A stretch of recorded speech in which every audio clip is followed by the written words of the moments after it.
नमस्कार मंडळी, सरोज वर्ल्डमध्ये आपल्या सर्वांचं स्वागत करते. मी सरोज. आज आपण आषाढ स्पेशल पालक पुरी बनवणार आहोत. आणि आषाढामध्ये पाऊस खूप पडत असतो. बाहेर पाऊस पडत असल्या कारणाने आपल्याला कांदा भजी, वडे असे तळणीचे पदार्थ खावे वाटतात. चला तर मग आज आपण पालकाच्या छान खुसखुशीत खमंग अशा पुऱ्या बनवूया. मी पालक घेतलेली आहे, निवडून स्वच्छ करून घेतलेली आहे आणि गार पाण्याने धुवून घेतलेली आहे. आणि पॅनमध्ये 1 ग्लास भरून पाणी घातलेलं आहे आणि त्यामध्ये मी ती स्वच्छ धुतलेली पालक आणि कढीपत्ता वाटी भरून मी 1 कढीपत्ता घेतलेला आहे. अगदी छोटी वाटी भरून मी कढीपत्ता घेतलेला आहे. त्या पालकामध्ये मी तो गरम पाण्यामध्ये टाकून दिलेला आहे आणि तो आपल्याला छान बॉईल करून घ्यायचा आहे. अगदी थोड्या वेळ झाकण ठेवून आपल्याला ती पालक अगदी 2 ते 3 मिनटं आपल्याला गरम पाण्यात ठेवायची आहे. नंतर गॅस बंद करून टाकणार आहे आणि पालक थोडी निवली की मग नंतर मी हे जी पालक आहे, पालक कढीपत्त्याची जी मिश्रण आहे ते मी एका मिक्सरच्या मोठ्या भांड्यामध्ये घेणार आहे आणि त्यामध्ये मी मिरची, आलं, लसूण अशा पद्धतीने टाकणार आहे आणि त्याची पेस्ट करून घेणार आहे. हे पहा, मी पालक टाकलेली आहे, मिरचीसुद्धा घेतलेली आहे, 3-4 मिरच्या घेतलेल्या आहे मी आणि त्या हातानेच अशा तोडून त्या मिश्रणामध्ये टाकलेल्या आहे. मी कोथिंबीरसुद्धा घेतलेली आहे. तुम्ही या स्टेजला धणा डाळ टाकली तरी चालेल, धण्याची पावडर टाकली तरी चालणार आहे आणि थोडंसं आलं टाकलेलं आहे आणि 4-5 अशा लसणाच्या कळ्या टाकलेल्या आहे. छान सुंदर अशी फाईन पेस्ट करून घेतलेली आहे. आता आपण पीठ मळून घेणार आहे. जवळजवळ गव्हाचं पीठ मी 2 वाट्या घेतलेलं आहे. त्यानंतर 1 चमचा मी बेसन पीठ घेतलेलं आहे, त्याला चणा डाळीचं पीठ म्हणतात.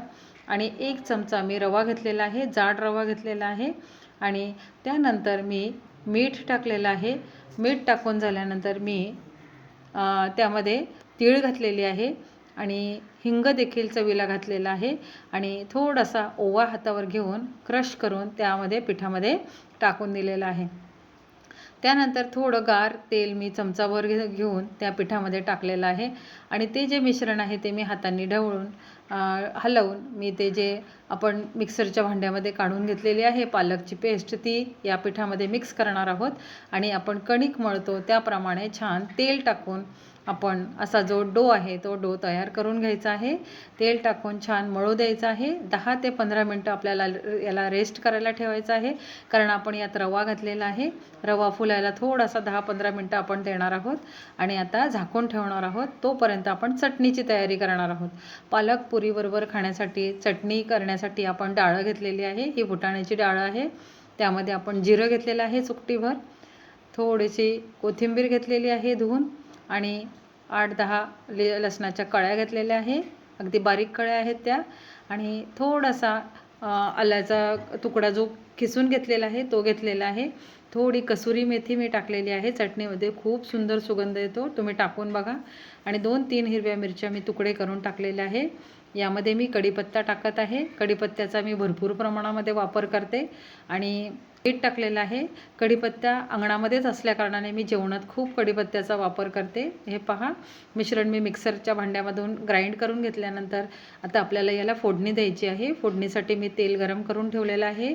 तिच्यामध्ये जिरं, मोहरी आणि तीळ, कढीपत्ता अशा पद्धतीने मी फोडणी करून घेतलेली आहे आणि चटणीवरती घालून सुंदर अशी खमंग चटणीला फोडणी दिलेली आहे.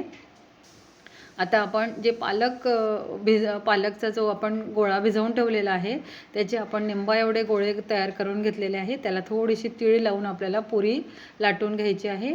पीठ लावून पुरी लाटली तरी चालणार आहे, तेल लावून पुरी लाटली तरी चालणार आहे. तुम्हाला जे योग्य वाटेल त्या पद्धतीने तुम्ही लाटू शकता. हे पहा, मी पीठ लावून लाटून दाखवते आहे तुम्हाला.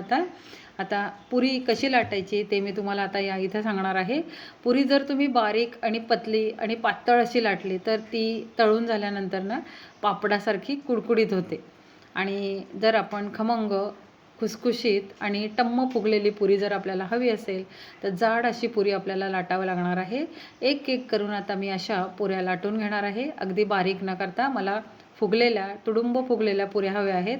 त्यामुळे मी अलगद हाताने छान तीळ पसरून अलगद हाताने हलक्या हाताने लाटणं फिरवून घेत आहे आणि जाडसर अशा पुऱ्या लाटून घेत आहे. आणि तुम्हाला जर योग्य वाटत असेल तशा पुऱ्या तुम्ही लाटू शकता. तुम्हाला जर कुडकुडीत हव्या असतील तर बारीक लाटा. तुम्हाला जर खमंग अशा टम्म फुगलेल्या पुऱ्या हव्या असतील तर जाड लाटल्या तर चालतील. हे पहा, अशा पद्धतीने मी पुऱ्या लाटून घेत आहे. दुसऱ्या गॅसवरती मी कढईमध्ये गरम तेल करायला ठेवलेलं आहे आणि एक एक करून आपल्याला यामध्ये पुरी तळून घ्यायची आहे. कढई छोटी असल्याकारणाने मी 3च पुऱ्या यामध्ये टाकणार आहे आणि 3 पुऱ्या या कढईसाठी सफिशियंट आहे. हे पहा, अशा पद्धतीने गरम तेलामध्ये पुरी टाकून छान खमंग आणि असा सुंदर असा रंग येत नाही तोपर्यंत आपण तळून घ्यायचे आहे. मुलांना डब्यामध्ये देण्यासाठी अतिशय उत्तम अशी रेसिपी ही आहे. सहसा मुलं पालकची भाजी खात नाही, नाक मुरडतात, पालक नको म्हणून म्हणतात. तेव्हा आईंनी ही ट्रिक वापरून जर पुरी, धपाटे किंवा दशम्या अशा पद्धतीने जर करून दिलं तर मुलांच्या पोटामध्ये आपसुकच अशी पालक जाईल आणि आईला देखील समाधान मिळेल मुलांनी भाजी खाल्ल्याची. त्या पद्धतीने तुम्ही पुऱ्या करा, धपाटे करा किंवा दशम्या करा. अशा पद्धतीने तुम्ही लाटू शकतात. खमंग खुसखुशीत टम्म फुगलेली पुरी बनवून तयार आहे. आणि हे पहा, मी तुम्हाला तोडूनसुद्धा दाखवत आहे. अगदी सुंदर चविष्ट झाली होती. चटणीबरोबर तर आहा हा विचारूच नका. मस्त खमंग अशी पुरी तयार झालेली आहे. तुम्हाला जर ही रेसिपी आवडली असेल तर रेसिपीला नक्की लाईक करा. चॅनलला अजून सबस्क्राईब केलं नसेल तर लवकरात लवकर सबस्क्राईब करा. अशाच रेसिपी पाहण्यासाठी सरोज वर्ल्डला सबस्क्राईब केल्याशिवाय पुढे जाऊ नका. आणि ही रेसिपी तुम्ही कुठून पाहत आहात हे मला कमेंट्सद्वारे नक्की कळवा. आणि माझी ही जी रेसिपी आहे ती तुम्ही शेवटपर्यंत पाहिली त्याबद्दल तुमचे मनापासून खूप खूप धन्यवाद.